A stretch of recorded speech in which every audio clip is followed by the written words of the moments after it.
Welcome back to the 1090 podcast. I'm here with Molly Jimenez, and we might as well just tell them the dark joke that you just crushed here with. Because I was telling you that we usually start with the obituary, but not the type of story we're doing today. And then you're like, well, we could start with the obituary. And I was kind of confused at first, and then you're like, because like me, like I'm working on it, like I'm gonna die soon, and I was just the darkest. But I knew right then and there, like this is gonna be a good podcast, because really, what's not talked about enough on this podcast is how humor Yeah. is used to cope with the grief. Yeah. Is humor something you use a lot? Yeah. So, actually, my sister-in-law put it really well. Like the reason why dark humor is so healing is because like you're laughing in the face of like the worst case scenario. Like you're Yeah. just like laughing in its face. Like that's why it's so good because you can just like say like the worst things. And some people don't handle it well. Sometimes my husband like is not a fan. Like some of the things I say. You do have timing's important with dark humor and crowd. And like, yeah, if you pick the wrong crowd, like it's crickets for sure. And it's not welcomed. It's not good. Fortunately, all of my friends also have Yeah, dark like humor. Like my family and everything. Like we're all pretty good with dark humor. you have to laugh or cry. And yeah, I agree. I think humor is something I use all the time. And there's a quote I love that says, "If when death smiles at you, all you can do is smile back." Yeah. That's like the same idea. Like the worst thing ever happened, and you can laugh. Yeah. Imagine like that's pretty badass to me. Like I'm with you. Like there's nothing. Like there's no better way to look back at it than if you can laugh at it. Yeah. And I think it's so weird. Like the things in our society, like the things we can't laugh at, those are usually like the things we need to work on in our Like if we can't laugh at it, then there's something not right. Yeah. Well, Yeah. I think most comedians are like have been through some shit. Thank That's why God they're for so comedy. No, funny. truly though, we need comedy. Like it's kind of like podcasting, but instead of grief, like okay, we're gonna create this area where we're just not gonna give a shit, and no one's gonna complain, and we're just gonna be able to laugh at stuff. And part of the reason why it's funny is it shouldn't be laughed at. Yeah. Like it's not funny, but Yeah. that's why it's funny. Is we're gonna choose to laugh at it. Well, it's just like the absurdity of life. Like life Yeah. is absurd. Like it's so absurd the stuff that you go It through. happens so much on this podcast. Like we'll be interviewing someone, and the story will be about their husband dying or whatever. But then we're talking, they're like, "Oh, my mom died when I was 12," and it's just like you just have to laugh almost. It's like what, like I guess that's not okay. 'Cause Like, the why way- did you have to go through this again? yeah, the way they said it, it was just like, "Oh yeah," and I picked up some toothpaste at the grocery store. It was just like this, and it's like the laughter, man. It does help. And it's one way to talk about it and to look at it and to expose it instead of hiding it and not talking about it. Try joking about it at first. Try doing it that way. Anything but keeping it in the dark, that's the worst thing. Well, I think I told you about that book. I don't know if you had a chance to check No, it which out. book? It's A Heart That Works by Rob Delaney. And he's hysterical. Like he's just so freaking funny, and his story is like awful. What's his story? I'm not familiar. He lost his 2-year-old son to cancer, and like he's like I want you guys all to know like how horrible this was. Like I'm gonna tell you everything about it, and he also like narrates the audiobook, which I always like when the author Yeah, that reads is the cool. audiobook. But I mean, I'm like bawling and like laughing at the same Yeah. time throughout the Yeah. book. It's just because he's just like, I mean, it's just absurd, like the stuff that we go through. Yeah, there was I had this guy on, Matt Blanchard, got paralyzed, told he couldn't walk again, learns how to walk again. He's about to walk his daughter down the aisle to be married in a couple weeks. Gets in another car crash, paralyzed again. And he's just like, what the fuck? Like, yeah, like whatever, man. This is dumb. Like, Yeah. Yeah, like It's that's a joke. completely It's a absurd. joke. Yeah. And it's obviously not. It's terrible. It's Yeah. the worst thing, man. I'm sorry, but yeah. So I connect people well that can laugh at it, and it's funny too because it does make some people uncomfortable, and I kind of like that part. It's kind of Yeah, like that's the best part. Like it's fun to make people uncomfortable with your yeah, terrible like story. a joke I've been using a lot lately that I like is so when we're around people that can overhear your conversation, like they're eavesdropping. Uh-huh. And I just like to make comments like, yeah, my girlfriend Sammy and my wife Courtney, they really get along. Or, just something like that. Just like, what? Yeah, man, like, it's okay to laugh. Plus, Courtney Riggins, Frankie Race Ryder, they all love to laugh, man. Like, who Yeah. doesn't love to laugh? Yeah. So I just feel like if we're not laughing, why are we still going for them? If we're not, they'd want us to laugh. Like, we Yeah. should laugh. Exactly. Anyway, all that to say, laughing's great. Where do you want to start with your very terrible, not funny story? I mean, it was pretty funny. No, it's not. There's a lot of funny stuff in there. But where do you want to start today? I guess just from like my diagnosis. So Okay. like 2.5 years ago, I was diagnosed 35 years old and diagnosed with stage 4 breast cancer. And um, yeah, I kind of like I was sick for a while, I'm pretty sure. I mean, there's no way to know like when it started. Sometimes it's not a matter of like how big the tumor grows before it metastasizes. That's why metastatic breast cancer is not curable, is because they don't know why it metastasizes. And so, some people, they could have like a really, really small tumor. Some people even have like indetectable tumors in their breasts, but it has metastasized, and they can tell when they biopsy that it's breast cancer, that it originated in the breast.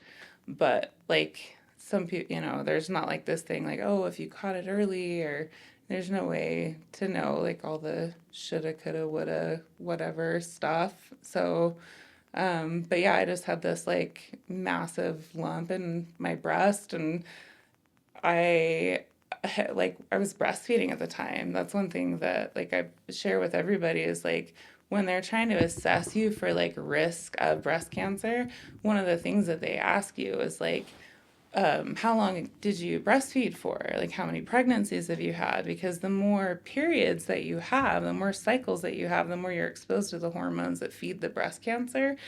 But nobody ever followed that question up with, when did you get your period back after you gave birth?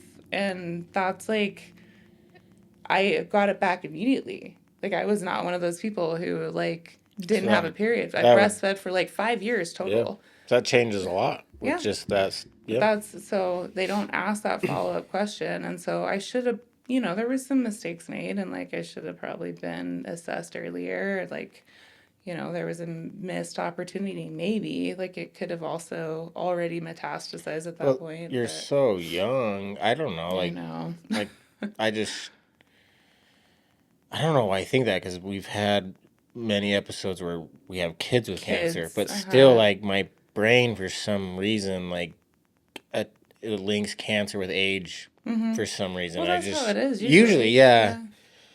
But I think that's part of it too, is what I'm saying. Like, you're probably thinking, I mean, you look like you're in good, Yeah, most healthy people look at shape. me and they're like, Yeah. "Oh yeah, you're You, fine." Like, and I'm like, "No, I'm like sick. Something's wrong." Like, I remember a couple times, and then I was like, "Well, maybe it's just like some kind of autoimmune disease," but we don't know like what. There's no way to find out is, unless you have like specific symptoms. is breast cancer, is that a hereditary thing? Like, your mom It can or be, your yeah.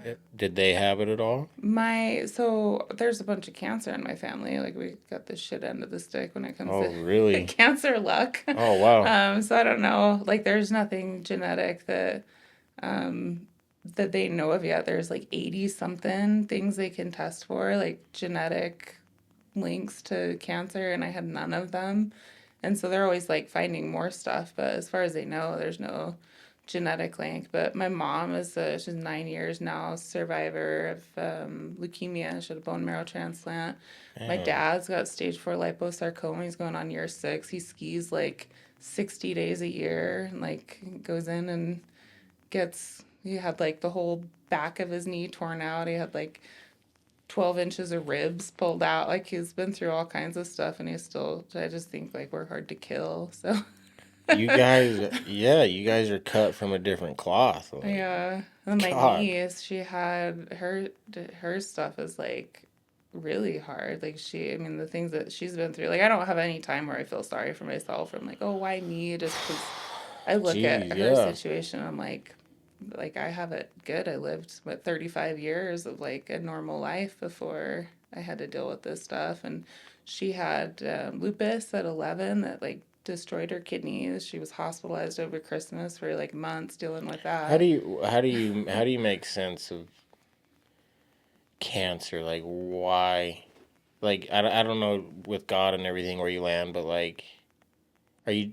Now this might this sounds like a stupid question now, but like, obviously cancer sucks. Like, you hate it, but Mm-hmm. like, good innocent people just getting it.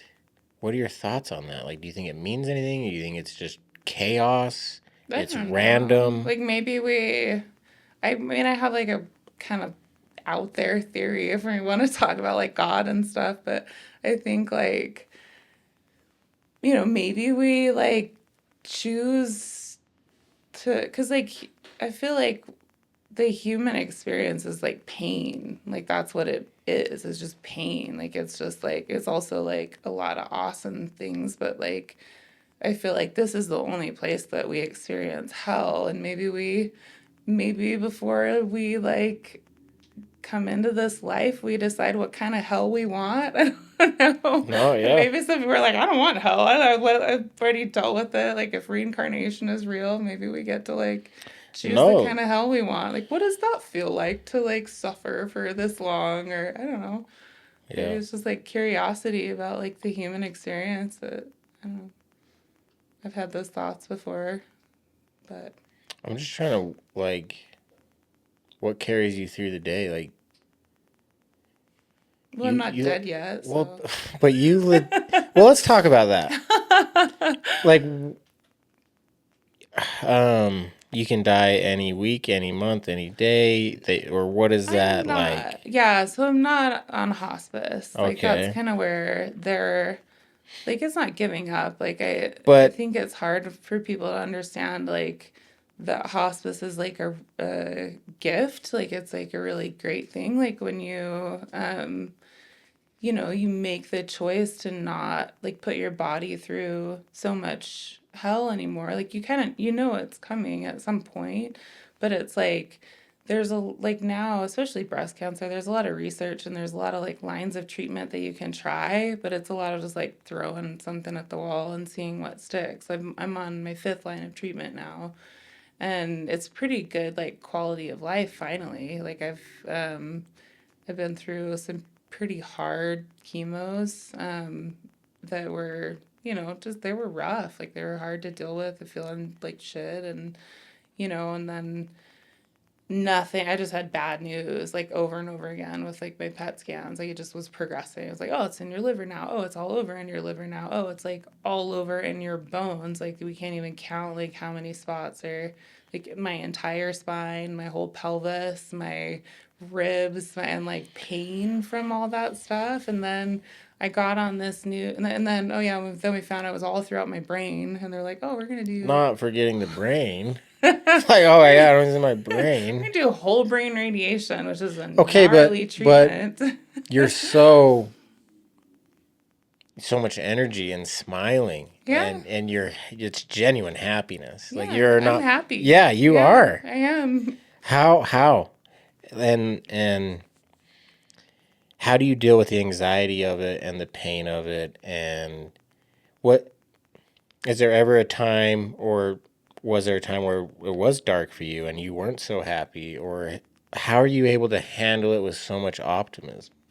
I think, well, just seeing, like, I've seen kind of like I was saying, my niece and like the things that she's gone through. Like, she had lupus and then she had cancer at 15 years old. And like, I was mad. I mean, just everything that she's had to deal with, like, I've been just mad about like her stuff. I'm not mad about like my situation. I don't know. Like, I think it's just comparison. Like, it's easy to look at like my family is alive. I have my kids, I have my husband, I have the people that I love. Like that's, I mean, I don't know, like how I can't look at my situation and be like, oh, poor me. Like I'm still here. So I'm not gonna borrow grief from the future. And I mean, it's just like, like I have, I've gotten to the point where I'm just like, I don't care. Like my last pet,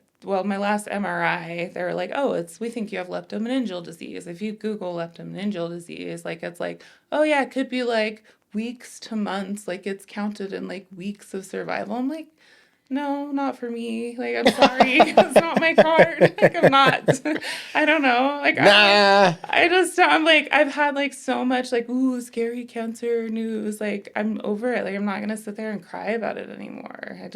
I get so sick of like, it's just like a constant roller coaster over and over and over again. Like, and I just don't, like, I'm not going to give it any more of my like sadness. So many, so many people fear death. You don't fear death. No, I don't. Can you talk about why, and then how do you explain that to your kids and maybe the freedom that comes with that? Well, I had a really cool experience. I always kind of had like my own idea about like God and religion and the afterlife and stuff. I had a really cool experience with a medicine called 5-MeO-DMT. I don't know if you've heard of it or not. It's I like, haven't. so DMT is Ryan's like, heard of it. um, it's it, it's basically a psychedelic compound that we actually produce it in our own bodies. Like different plants have different concentrations of it.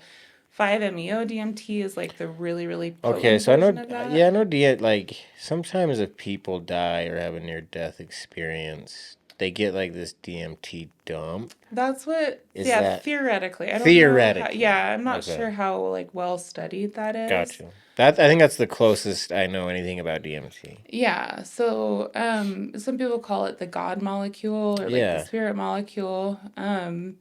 So I have a friend who serves that medicine, and I did a ceremony with her. you call it a ceremony. Uh, Why? because it's a ceremony, But like talking about it though, like, yeah. why is it? What are you guys getting dressed up in clothes, or like, what do you mean? I just No, like that word. It stood yeah, out to me. You're not, because this is my thing with like mushrooms too. Like, I don't think it's anything what people think when I talk about them. Like, I yeah, don't think I'm not in a colorful bandana like a hippie growing. I'm not naked in the forest. yeah. And so I'm just trying to like, I don't know. I'm just trying to capture the reality of this I a little think bit this is more. like creating like a space to like set an intention and Yeah, yeah. kind of go like, and then like this was a ceremony like a women's circle. It was like me and three other women that, or there's two other women that did it with me, and then my friend who serves the medicine, like she kind of like leads the ceremony basically, and This like is so as cool. one person like kind of drops in, like it's only about 15 minutes of like the actual experience, like the out of body experience, and then the rest of it is just like kind of processing what you just went through. Like so you have Yeah. a kind of an hour of time to yourself, but everyone's there kind of witnessing, like holding space And then for. kind of like journaling or kind of like talking about the experience right Uh-huh. after. You can, or you can just Okay, go yeah. out and like kind of process it in your head, like whatever you need to do to like process it. But I went into it with the intention of I've had times in my life where I've been suicidal and I really wanted to die. And like to me, like that's so pathologized, like the thoughts, and like then there's all this shame attached to it, and like, and I felt so much shame after I was diagnosed, and I was like, oh, you got what you wished for. Like, Oh, right. wow. So I think that was one thing, especially like looking at my kids and like, oh my God, like how did I wish for this, you know? And now like, did I put that intention out into the universe and like get what I wanted? And so I went into that ceremony with the intention of like all of that desire, like just like inverting it completely and like turning it into this like desire for life. Like any moment that I've ever had that I like didn't want to be here, like I wanted that to just be like completely inverted. And that was the intention that I put into it. And I got that. But I got like another message that was even like deeper for me. And it was that, so basically, I feel like what I experienced was what it would be like to die. Like, I became the universe. I became like God, like, we're all like the universe. We're all one I've taken entity. We're mushrooms all, before, so I kind of know where yeah. you're at a little Yeah, bit. you've Yeah, yeah, had that yeah, yeah, feeling. yeah. Like we're all part of the same thing. Like Yeah, we're we're all like drops in the connected. ocean, but like Wow, we're yeah. all like one thing, Yeah. one source, one, and it's like the most beautiful thing in the world. And I felt like I was the universe, like experiencing like a cosmic soul orgasm is what it felt like. And it was like the most beautiful thing that you could possibly I imagine. think that's what death is. Yeah, that's what I death think it's like is. the best The best experience you'll thing have. ever. Yeah. Yeah. And so I realized I'm like, there's a part of us that remembers that. Like there has to be a part of us that remembers what it's like there. And so like when we're hurting and like when the human experience is like way too hard and it just hurts and it sucks, like of course we want to go home. Like, Yeah. when you're sick, you want your mom. Like there's like something, so it doesn't have to like be attached to this shame and Well, I think that's why when a lot of people have this DMT dump or they have a near death experience, their life might flash before their eyes. They're having all this exposure. I don't know if that's the right word, but all that experience at the same time. And how about that? Like, as happy as you are, you wanted to die. Like that's just like that's how it always is though. They're happy. well, I think like you just I don't know, like I'm somebody who like lives life full throttle. Like I've done the So if I coolest things in my life. yeah. Like I mean, I go hard. Like always. Isn't it interesting like you feel like you kind of manifested this illness and you feel guilt about it. But like if you manifest being cured and you're never cured, you don't blame like Yeah. it never I it know, you know it's what I mean? silly. Like it is, but like it's not because that's just not how the guilt works. It's very guilt is like a dream. It's the feeling feels very real. Like if it's not your dream and you're not in it, it's so obvious fake. Like you shouldn't feel bad. Like this is you should have no guilt. But when it's your guilt and it's your dream, it feels real. Like no, like it is my fault. I should feel this way. I should die, or whatever the thoughts are. Yeah. But I mean, this, I completely ridded me of like any That's guilt. Like, so it yeah, that's was so great. funny. I came back down, like, came back into my body because it's only like 10, 15 minutes. You're like, I mean, it's just like the most amazing. Like, you're just so filled with gratitude. And I like came back down in my body and I sat up and I was like, ooh, like I'm a skeleton covered in meat? Like, what? Like back to the human I body. was like, that's weird. And it's like, Wow. and then I was like, well, I don't know how I feel about that. I want to go outside and it's my friend. And it was like this beautiful location, like up in the canyon, and I went outside and I was like, oh my God, life is so beautiful. It was like I experienced like death and how beautiful that is, and then like also life was like equally as beautiful. Like every little creature, like every little thing, like I wanted to like put my heart on like the earth and like hug it. Like I was like, life is so beautiful. And I just kept thinking, thank you, thank you, thank you. And I had this last just tears of gratitude, like the most like comforting, healing, beautiful tears of just like gratitude to be alive. And I had the same thing. I took my family on vacation to Kauai over spring break, and my friend's brother got us a helicopter tour over No Kauai. way. And the whole time, just tears of Crying. gratitude. Like, I cannot Oh believe man. that I get to see something so beautiful in my life. Like, what an amazing thing that I get to experience. Is I get to see, like, this beauty. Just the whole time, just tears, like, streaming down my face. And I was like, all these beautiful waterfalls and everything that are, and I'm just like crying with the island. It's like the most beautiful thing ever. No drugs involved there whatsoever. That was all like, I hate even calling them drugs. Like, it's like, to me, it's Yeah, like drugs medicine. start with Like, cocaine. yeah, Marijuana is it's not not the drugs. same. It's Yeah. cocaine and meth, and Yeah. those are drugs. Yeah, or like pharmaceutical stuff. Yeah, I just don't even like to call it like drugs. Like it's medicine. I was just talking to Sammy about how, because she thinks the same thing. Like, we're just here having a human experience, and then we'll go back to whatever.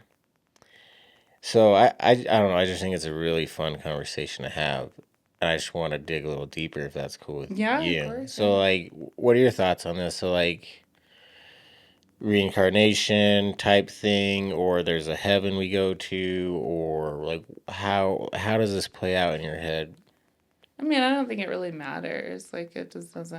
I don't know. Like it is what it is. Like I don't. You'll find out when you're dead. Yeah, like I don't have like some. I mean, yeah, it is so. I don't even think like it's like. I think we process things how our brains are like capable of processing it, and it's just, and that's like through the lens of like this existence. Like we can't understand. Like I don't just don't think we can even wrap our heads around like how, or maybe it's like what you imagine. Like maybe if you're like really believe something, then that's what happens. I don't know. No, Like yeah, I don't know. I No one mean, knows. who knows, right? Like and I just don't care. Like I mean, I feel like um I just feel like we're all connected and like we're always there. Like we always exist. Like we're never, I mean, like I know that. Like I don't have any doubt about that. But the rest of it, like what it's like, I don't know. What are some of the freedoms or things you enjoy, like when you no longer fear death? How has that impacted your life? I think just being able to like move forward. I don't know that I have ever been like that scared of death. Like I guess I don't know. I mean, I can't think of like a time in my life where I was like felt really afraid So of death. even when you got diagnosed with cancer, your mind wasn't like, oh, like I'm gonna die, or what if I die? What was it like? Um, it was mostly just like thinking about like my family. I mean, I don't feel like I had Like feeling bad for them? yeah, like I don't want my kids to like have a dead mom, you know. Yeah. My husband is just like the most amazing person and he's been through so much.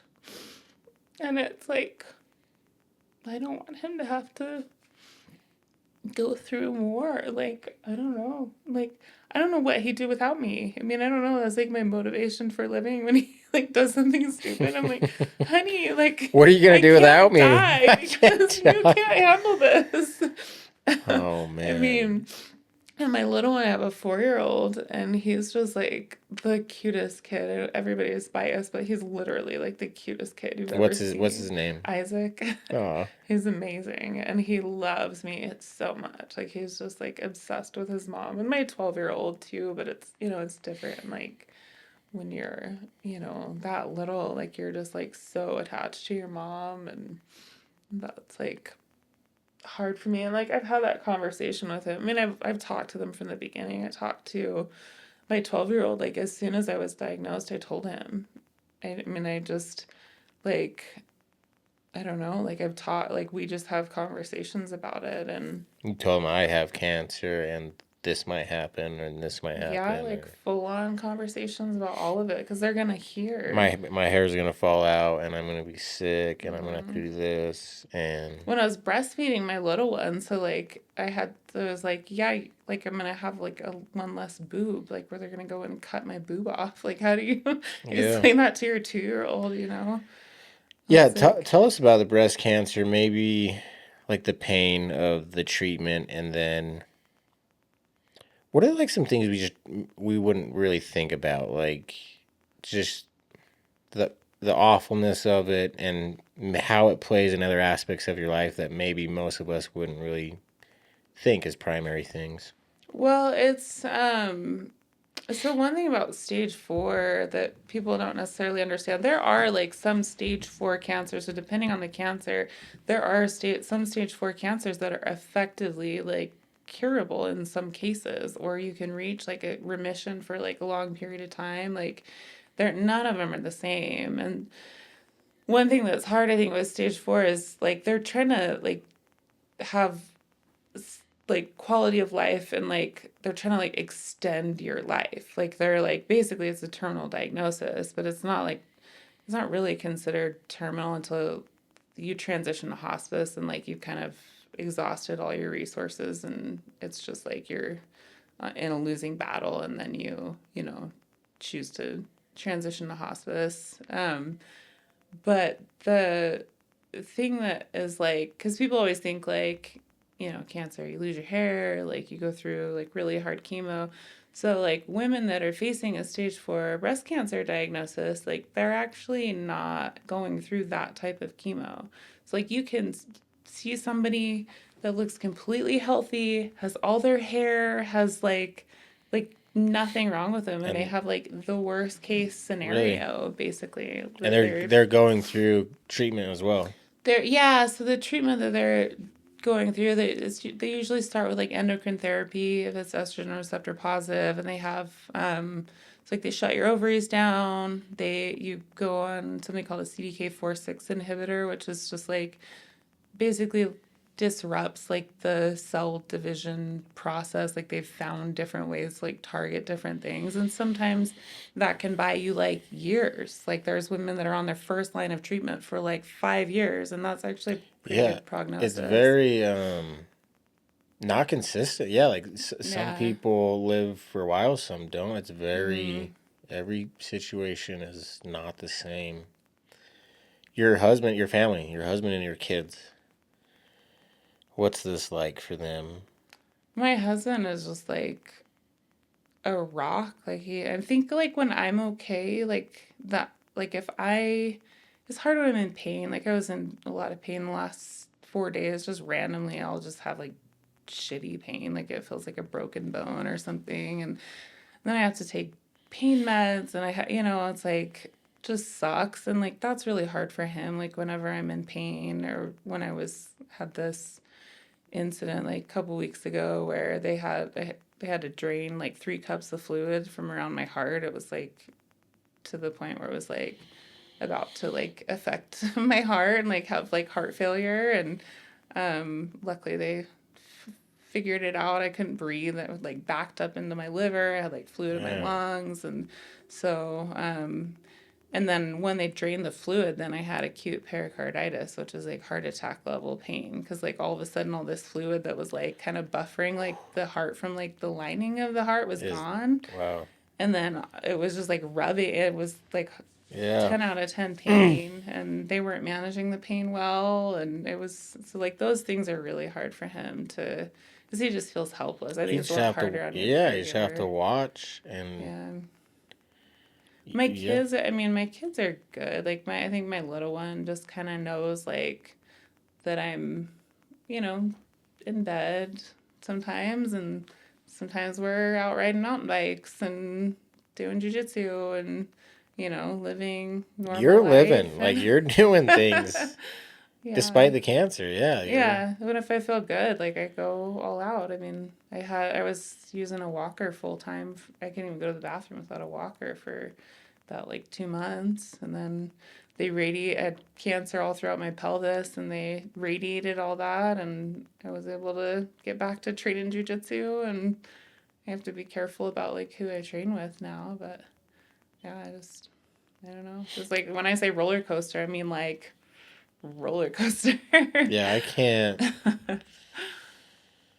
getting cancer, man. I just can't like that.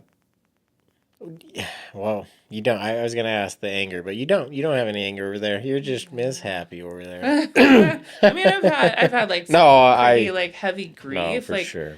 when the first line of treatment failed, just because we went through like some really hard treatment. Like I was saying with usually when you have a stage 4 diagnosis, they put you on like kind of a milder treatment. That's why like you'll see women that like have all their hair that don't they Yeah. don't ever go through like ACT, chemo, mastectomy, radiation. Like that is curative intent. Like when they do that. And because I had two little spots, I had one on my spine and one on my pelvis, and it was nowhere else in my body when they like staged it with the PET scan.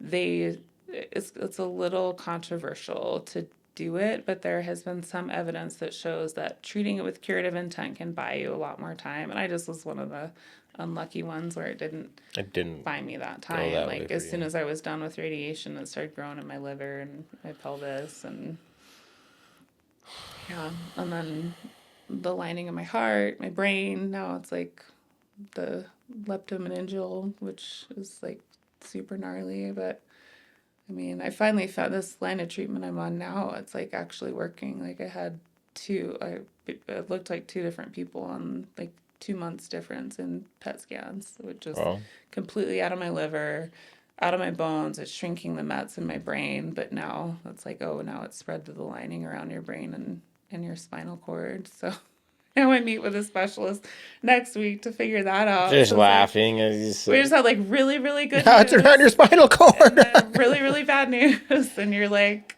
okay. But the first line of treatment that I failed, like it was like hard grief. Like my husband and I just like held each other and like sobbed. And Yeah. when I went to an appointment without him, and I had this moment of like, and I'm sure you have felt this too, like with your, like when you just have really, really terrible news and you're the one who knows it. And then Mm. you're like, I just want to like save the people I Yeah. love for like 5 more minutes Just spare even them. from like this. You're like, I just don't want to, like, how do I have to be the one to like tell somebody I love like news that's gonna devastate them?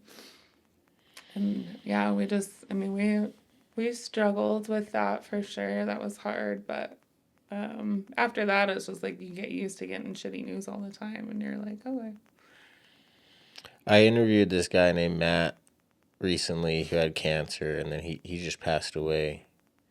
And in our conversation, I kind of asked him, I thought it was a rhetorical question. I asked him, like, so you have lots of friends and family and support they're talking to you, and for some reason I just pictured him with all this, and he's like, oh no, like, a lot of my friends they don't want to, they can't sit in a room with me. yeah, It's just so sad, and they don't know what to say, and yeah, I'm gonna die, like, and it just like shocked me kind of and rocked me, and I'm just like, that's so backwards. Like, this mm-hmm. guy's about to die. Shouldn't these people go see him before he dies? And I just wanted to ask, I don't know.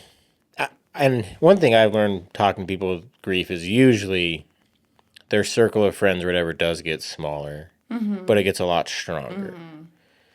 I just wanted to ask your experience with that, being so in the thick of such sadness and bad news all the time. What's that done to some of your relationships? Well, um, yeah, like I think people who have not like been through hard things, like they just it's too hard for them. Like to empathy is hard. Like empathy hurts. Like you go in there and you carry like some of that person's load. Like when you hear their story and when you cry for them and it's like you're in some way. I always like to imagine that there's like a finite, like a lifetime of tears, right? That you can cry. And like maybe like when you cry for somebody else, you're like taking like some of those Some of the tears weight, out of like, like their lifetime of like tears. Like if there's like a finite, because I mean, I've like yeah. cried hard for, my friends and their losses and stuff. And I like to think like maybe this could be like some tears that they don't have to cry. Like if we could like cry some of their tears for I them. wish it I don't worked know. like that. Wouldn't that be It nice? kind of does though. Maybe Like, it does. when Yeah. I'm with other people that are crying about it, it does help. Like, Yeah. we're we're in this together. We feel the same about it, and this is sad. And but together, it feels like maybe we can get through this thing. Hmm.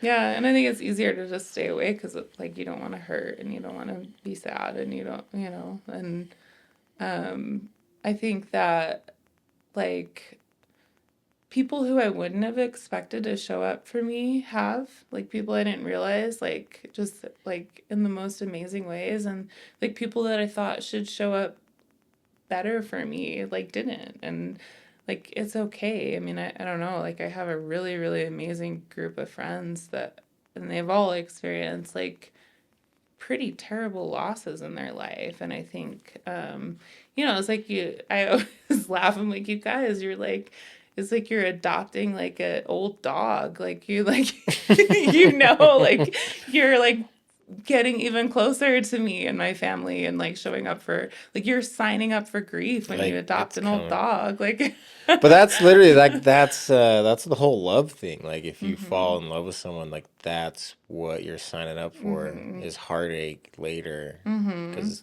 we're all gonna die, Yeah. and it's gonna be sad. Yeah, and the gift of like living a long life is that you get to like watch everybody else die and like go through Yeah. like the pain. That's like your gift of like a long life. That's the price you pay is you lose more That, and more see, people. that's a good thing about being on rock bottom is everyone else will eventually be there, and you just get to watch the show. And Yeah, and you can be there for them, give them yeah, some like advice just got and here before everyone. I got the good yeah. parking, Yeah. and I'm just chilling. Yep. Oh man. Yeah. Well, I mean, what you do with this podcast, I think, is so huge because I think it's just easy to feel like really alone, you know. I mean, it's hard. Like, it's like, I don't, I mean, some of the people, like, the best, like, support that I've had are people that are going through, like, what I'm going through. Like, on social media, on, Yeah. like, different, there's, like, Facebook groups of, like, young women. And it's because there's a lot of, like, when you take cancer and you're looking at, like, the demographics of like cancer patients, there's like pediatric cancer patients, there's a lot of support, like you have your parents taking care of you already, like you're, like there's a lot of resources. And then you have like just cancer in general. Most cancer patients are old, they're retired, they're whatever, like they're just in a different phase of their life. Like young cancer patients, like we're trying to raise our kids, Yeah. like we're like kids that are like just out of college or something, like just trying to figure out their lives like on their own for the first time. You have like, it's really hard. It's a hard thing. And so So unfair. it's easy to feel alone. Like there's a great like metastatic breast cancer support group up at Huntsman, but like I'm the youngest person there, and it's kind of hard sometimes. And my husband tried to like join a group, and it was like a lot of like older Mm. people with their spouse dying. I'm like, that's not our story right now. Like, I'm not in hospice. I'm not dead yet. Like, I'm not. I'm just like gonna be the human cockroach. That's what I want for. Like, I'm gonna survive like a nuclear. I before my family died, me and Courtney went on a trip, which is rare. Like we've rarely went on trips without the kids. And on that trip, I had a friend die, and because of that, we had a couple of really good conversations about what we would do if one of us died. Like, would we get Hmm. remarried? Would we blah blah blah? Have you guys had any conversations like that, or does that type of conversation seem to focus on the negative, and right now you guys are just trying to do the positive, which I would totally understand? Or is Well, that something you've talked about? I have all my stuff in order, like especially when the cancer like spread through my liver was just like filled with cancer earlier this year. And my oncologist is amazing. She's like super straightforward with me, like knows that I want to, I want to like have like an intellectual conversation about what's going on and like be able to.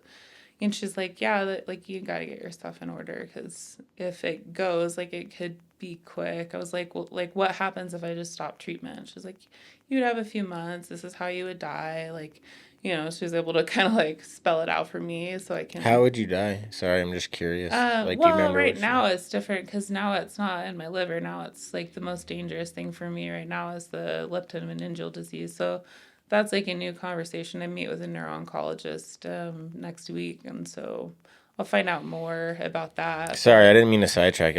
I'm real curious about that type of stuff. Like, wait, like, With liver, it's like you basically have like liver failure and like you have like pain and like swelling and symptoms of like your liver not working and yeah, so yeah, and I have like a palliative care provider that's like deals with all the pain management stuff. Like I want to be lucid. Like I don't necessarily want to. Like I really hate opiates, and I hate how they make me feel. Like I don't want to feel like high. Like yeah, and in pain. Like that's like the worst combo when they're not working, and then yeah. they're like high as a kite, and you're still in pain. Not good.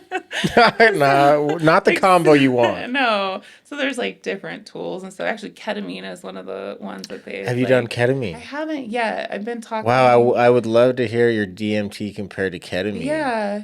Well, they use it a lot now, like in the medical Because setting. They use ketamine it for like lasts pain management and much longer than 15 minutes. yeah. But they use it like lower doses for pain management now.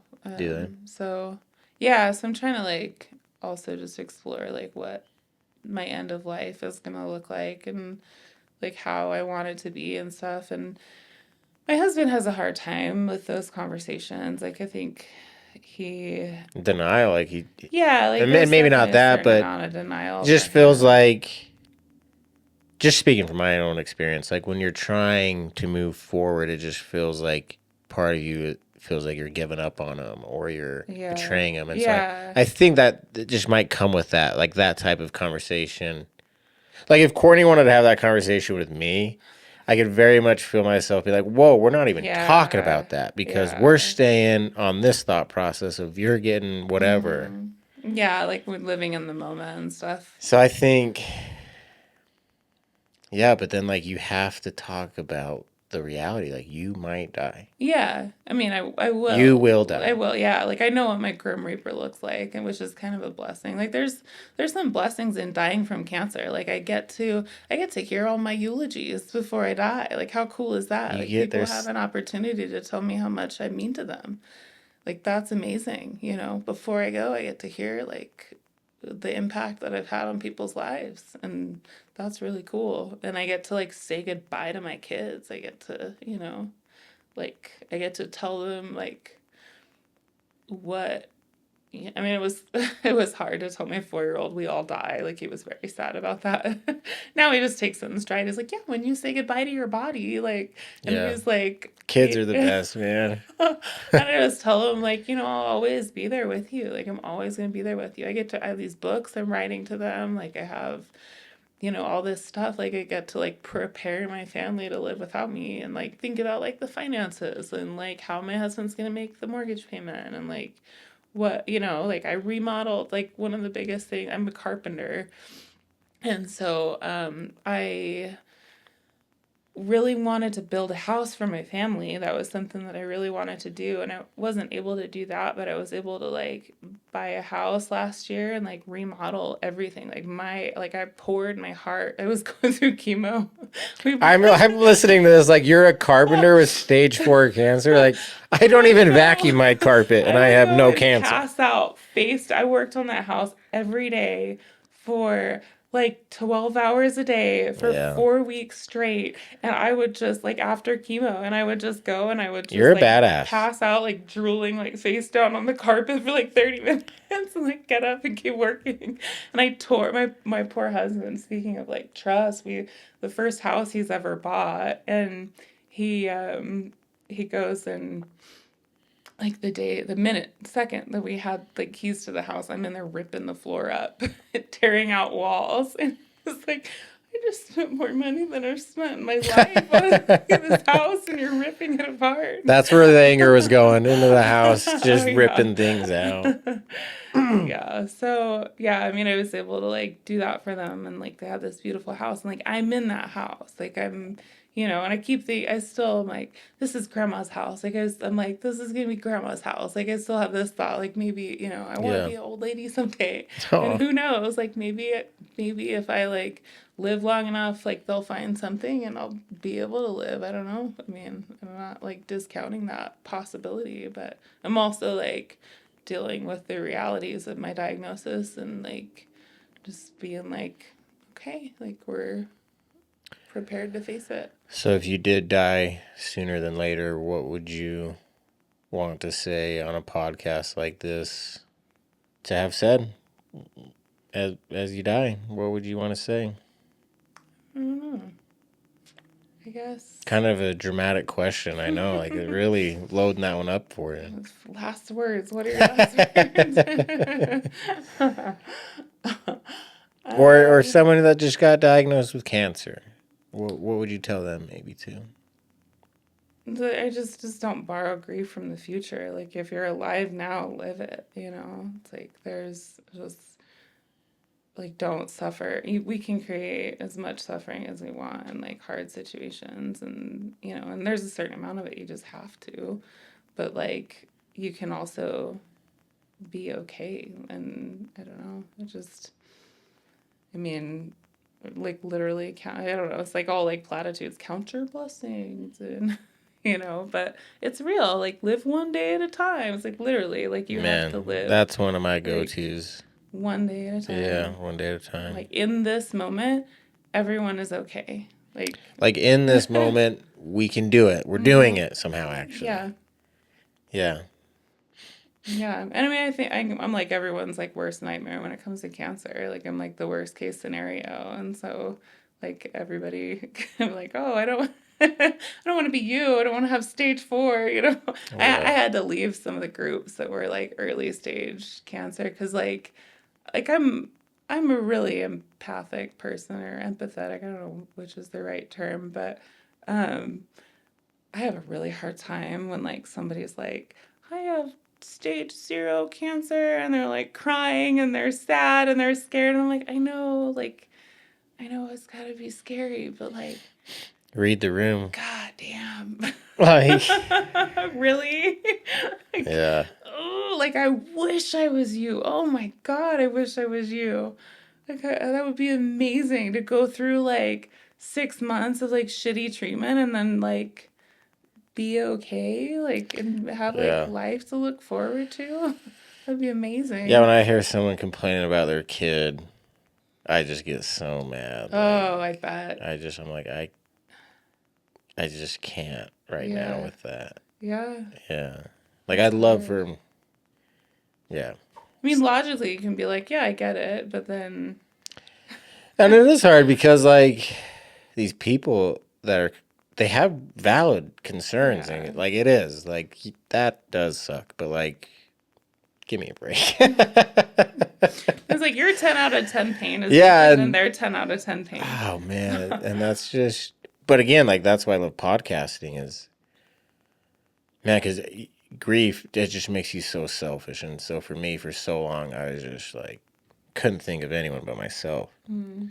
But podcasting, like, these people sit down and start talking to them, and it's just like, oh, my God. Like, and it's comforting because, like, I really went through a phase there. Like, I'm the only one that's really hurting, and that just sounds so ridiculous and silly to say, but because everyone's hurting really bad. Yeah. And if you're not, you will.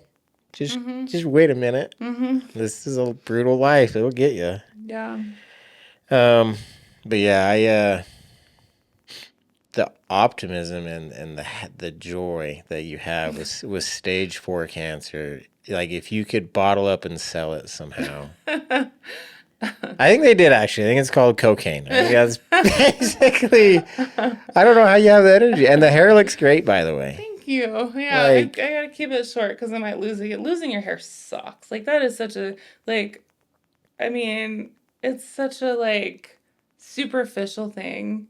Like, really. Like, it's so dumb. You're like, to be it's like... It's not, though, because it's like... It's so hard to lose your hair. It's one of the signs and steps of going down that path, too. So it just has to, like, I'm the shaved head cancer patient. Like. Yeah, it's like, yeah, I don't want to be like the cancer patient. Like, I don't want to be like I mean, like, I would rather, I don't know, sometimes, we were talking about, like, how sometimes you get, like, a little bit of glee out of, like, ruining somebody's day with your terrible story. I think of it like dropping, like, a fart in, like, the aisle in the grocery store. Like, just, like...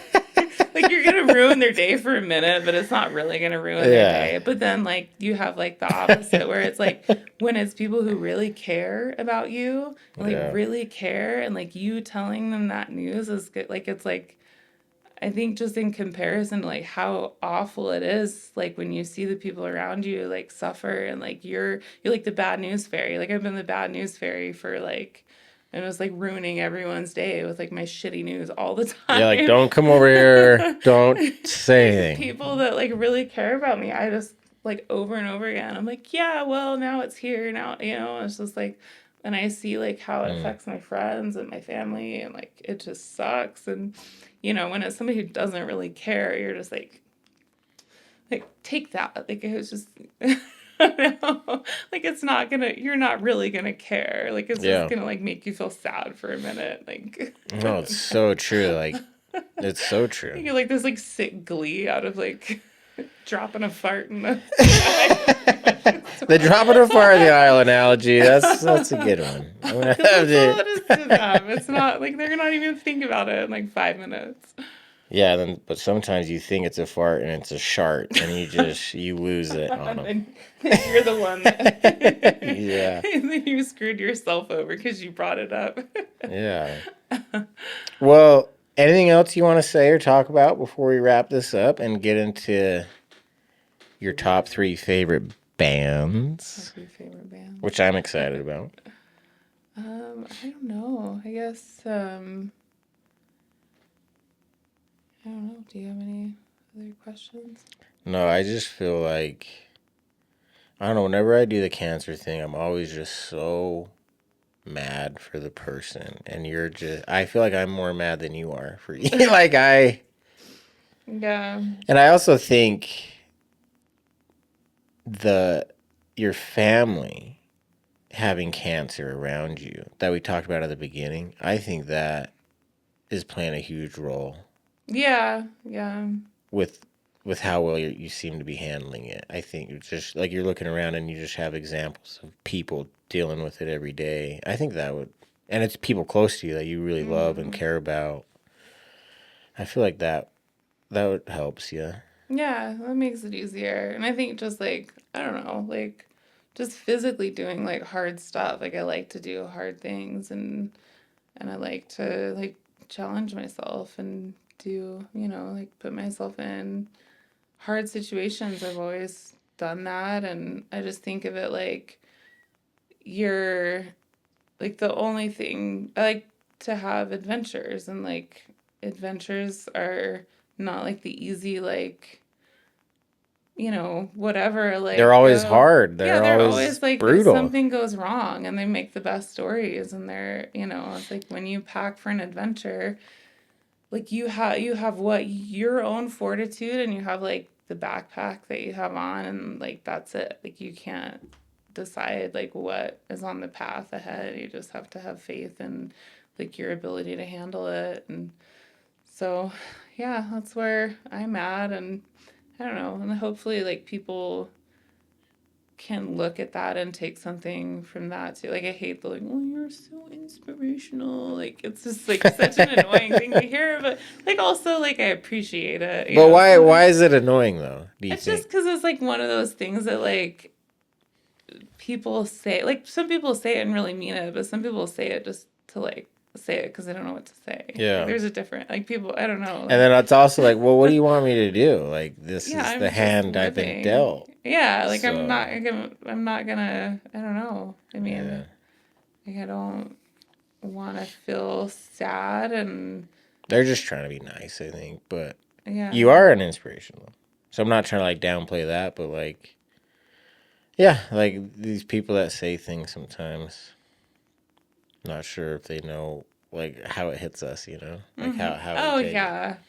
Yeah. Yeah. Like people say really stupid things. Like they really are just like there's some great um social media like pages dedicated to like making fun of like all like dark humor and like Okay, making fun of okay. like just like stupid things that people say and like Has anyone ever downplayed your cancer? Like, oh, it's just breast cancer. Like, it's not this cancer. well, I think like because it was stage 4 Oh, from the yeah, beginning. stage 4. No Well, one's that got it. was one of the worst things is like everybody said when I told them they would always say, "Well, they caught it early though, right?" Mm. And I'm like, "No." No, like, it's Over not. and over again. It's They not I don't good. know how many people have I'm asked me that. They I'm caught it giving you early bad though, news right? right now. This isn't good news. Yeah. But yeah, they just love you. They're just trying to help you. Be positive, you know? Hmm. Yeah. I'm honestly so sorry, and life's so unfair. Like, it's just Yeah. so brutal. And then people just try to think of ways to make it fair at the end. Like, oh, well, I'll be fine at the end, though. And it's like, okay, okay. Um, but thank you so much for coming on and sharing your story. It's going to help so many people going through the same thing. And it impacts so many people. Like, it's not just you, it's your Hmm. husband, it's your kids. So it impacts a lot of people. And I'm so sorry you have to go through it every day. And again, not sure how you're so positive and happy all the time, but good for you. And there needs to be more people like you. And last thing I'll say is it just seems like I'm sure they exist, but I just haven't met a person I hate with cancer yet. It just seems to be good people, man. It just seems to be good, Yeah. healthy people, and I'm sorry that you're one of them. It's not fair. Oh yeah. Should we talk about your favorite 3 bands now and wrap this up? Okay, yeah, because I'm not a movie person. So well, actually, this was how I found Okay. out about your podcast. Dropkick Murphys is like my Yeah. all-time favorite band. Really? Yeah, Dropkick. Dropkick Murphys. I Yeah, I freaking love absolutely Dropkick. love Did you them. see my post recently?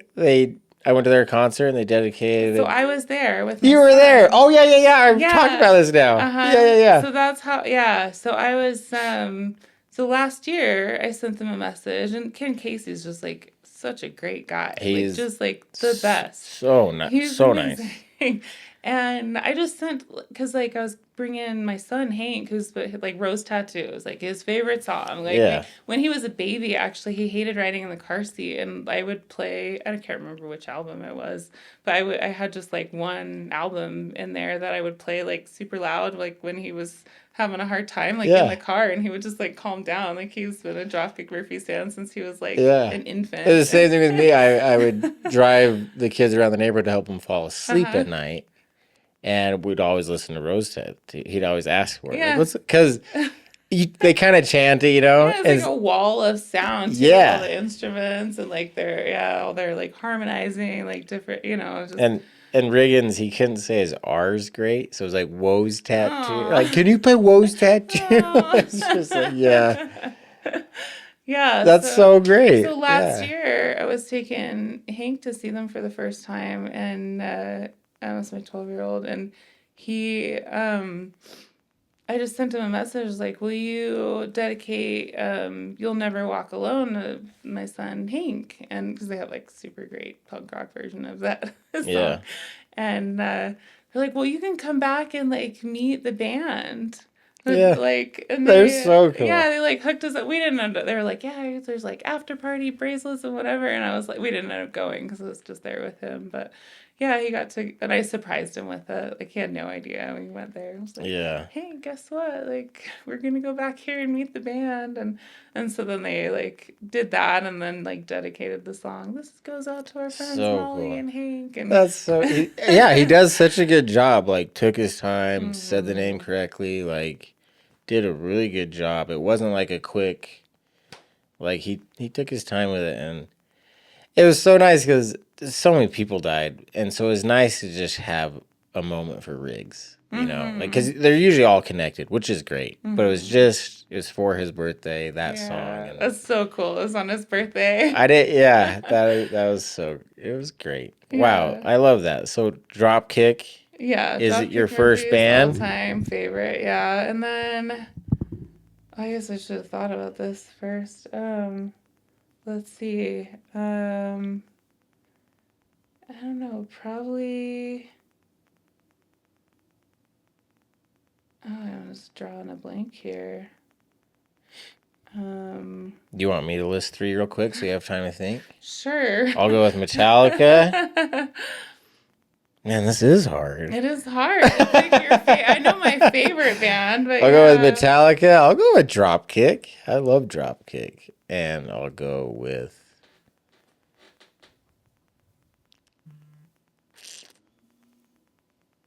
There's just so many bands I like. Yeah.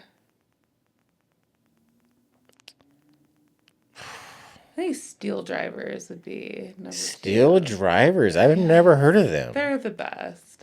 What genre of music is that? Chris Stapleton is? Yeah. So he was the lead singer for Steel Drivers, and Oh, okay. They're still around, still making great music. Like when he went off. I did not know that. But yeah, they're really good. They're bluegrass.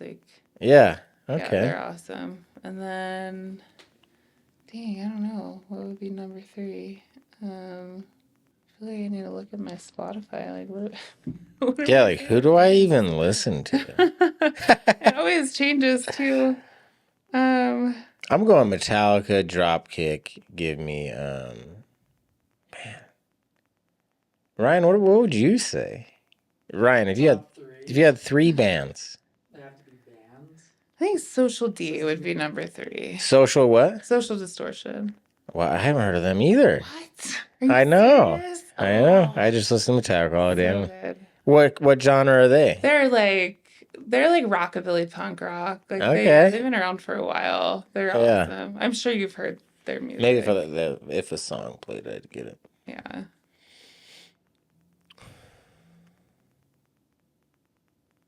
I'm going with Bob Marley. How about that? Bob Marley. That's a good. I listened to Buffalo Soldier on the way over here, so there you go. Thank you so much for coming on. Yeah, thank And you. Thanks for doing this podcast in general. I just think it's like amazing to talk about all this stuff and just to like talk about like all the shitty stuff. Like, just for people to like be able to relate. Who knew it was an endless supply? Like so much. I mean, Ryan talk about that all the time. Like the one good thing about our podcast is like we will never run out of content. Like it's just one shit show sad story after another out there. So unfortunately, That's one thing I want to say. Like, and I know it's said all the time, but it's like you never know what people are going through. Like that's a message that I just feel like can't be said enough. Like you do not you have no clue what somebody's day is like. You have no clue like how sick they are, who, if their kids are sick, if their kid just died, if they it's like be kind to people. Like that's such a I think forget to be kind to people. If you walk by someone and they're not going through something, it's pretty rare, I think. Like usually anyone you see or talk to are like they're dealing with something. So yeah, very important to keep that in mind. So well said. Thank you very much. Life's 10% what happens to you and 90% how you respond to it.